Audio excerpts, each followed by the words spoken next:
from the News Channel 5 Network and Out and About newspaper. This is Out and About Today, sponsored by the Tennessee Performing Arts Center. Good evening and welcome to Out and About Today. I'm Pam Wheeler. On tonight's show, Brent will walk you through your next pet adoption. And later in the Entertainment Outlook, Chuck gets all the details of Nashville and Harmony's Holiday Road Concert. But first, we jump into our Buzz About segment.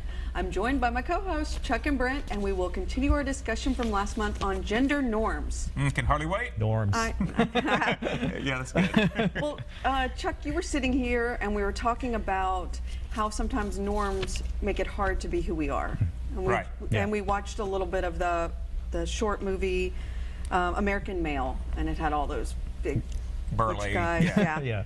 So on that note, just recap how you processed all those norms with your reality.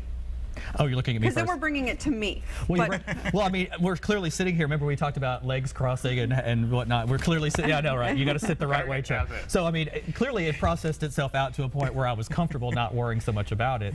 But I say not so much because there still are those times where you do. You know, you catch yourself in a public situation where you're just not wanting to draw attention, maybe in a line at an amusement park, and you're just kind of standing there not talking with your hands as much as obviously everyone here knows that I do. So, I mean, it still rears its head. I mean, is Right. it for you? Oh, completely. And I remember as a kid growing up, even a teenager, when we'd have holiday gatherings and all the men would be in one room watching football and That's all a the good women one. would be around the table in the dining room talking. And I so wanted to be in with my mom and her friends. It's much more interesting because the guys are just sitting out there watching football, not saying a word. That Except sounds great.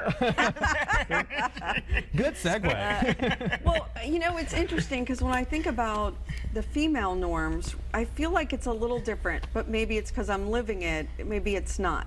Maybe I don't know that I felt this way I had to act to be, you know, for no one to know. Right. But I would not call myself butch, right? I mean, would you guys call me butch? No. But did you feel like you had to dress a certain way or not? Did that even? Well, I enter remember her into talking it? about this crazy Okay. way she dressed that was almost sort of like a way to kind of get around it, right? Well, that was in the 80s. Okay, Everybody was okay. crazy. Okay. But it's funny, I've been at the same place of employment for over 20 years. And in my annual photo, I'm in a dress. So I guess I'm really, that was me hiding. I'm in a dress. I come out pants until infinity and beyond. So I guess it is true. Yeah.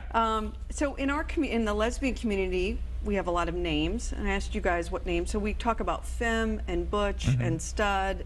And I don't know if there's some words I can say on TV.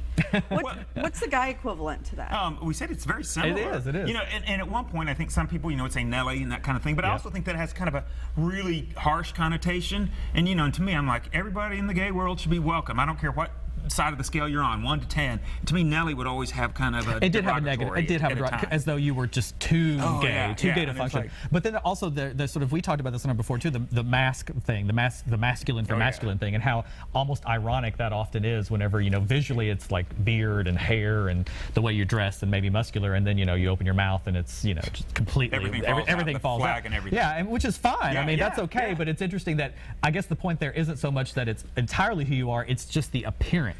Right. Like you can appear to be butch or femme, but then actually be the other. Right. Well, personality-wise. I want to show a clip. This gal, she has a 6-minute video, I think, but I've got a little clip of the whole thing is the challenges of being femme. And so I want to take a look and then get your comments. So the first thing, coming out is not necessarily my favorite thing, and it's something that I have to do every single day. The reason being that everybody assumes that I'm straight. And that goes for pretty much all feminine lesbians. You're pretty much, as Kelly likes to say, straight until proven gay. Which means that your coworkers, your friends, even people that you randomly pass by and you start a conversation with, you have to come out as gay because they're already assuming that you're straight. In that instance, being gay is just as much a part of my day-to-day as it is for a more masculine lesbian. So I'm wondering, because I can relate to that. Like I've interviewed people and I know in a second that they're married or they're whatever their scenario is. And with me, they're assuming I have a boyfriend or something. So I can relate to being a little hidden. what's your Well, it take? was interesting. I watched the whole video, and I thought it was. She goes on to give an example of how she works at a movie theater, and the woman comes up with her son and asked her, oh, are you single? And it's not a negative thing. I mean, she's a beautiful girl. Of course, the woman would be interested in her. But I never thought about it having to sort of come out so often and like being put in an awkward situation to have to just explain to a complete stranger, Right. That's not who you are. Yeah. That's something I never thought about, and I could see that being more prominent for sort of a feminine lesbian. I also think it's interesting, like even actresses, we were talking before we went on, Kristen Stewart, I mean, she's a major movie star, and there was just a Yes. mini headline the other day just about her and her girlfriend celebrating whatever anniversary it was, a year, whatever. 10 years ago, 5 years ago, that would have been a major headline at People magazine cover, Kristen Stewart. But the thing that really is interesting to me is that Kristen Stewart, she doesn't feel, I think, the need to look feminine, real femme. I Right. mean, she just totally is who she is, and if that looks a little, what we call butch, then she's fine with it. Bringing it. Yeah. Oh my gosh, we only have a minute left. Uh-oh. And I do want to get to Sean Hayes Oh, yes. because Yeah, he was yeah, yeah. honored with the Trailblazer Award at Outfest 2016 Legacy Award. We have a clip of his acceptance speech. I want us to see it and comment on it. Stereotypical gay sissy and made him human, lovable, flawed, and real. Why this may be true, I think we should have led with flawed, because at the time I was a young closeted actor having his first taste of a little success. And unfortunately, in my mind, my lucky break was inextricably tied to me thinking that I had to stay in the closet in order to keep moving forward. Looking back at my choice to stay silent, I'm ashamed and embarrassed.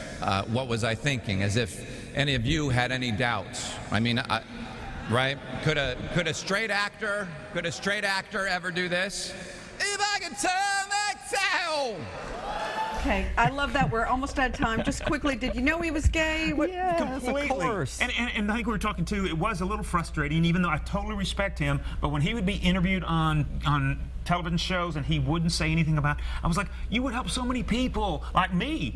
Right. Friends of mine. Right, He right, would you've come been out. there. But I totally understand, but it was frustrating. Yeah. All right, thanks, guys. We're out of time. We'll see you soon. Well, don't go away out there. When we come back, Brenda's going to show us where we can find our next four-legged family member. Pet adoption with NHA is next.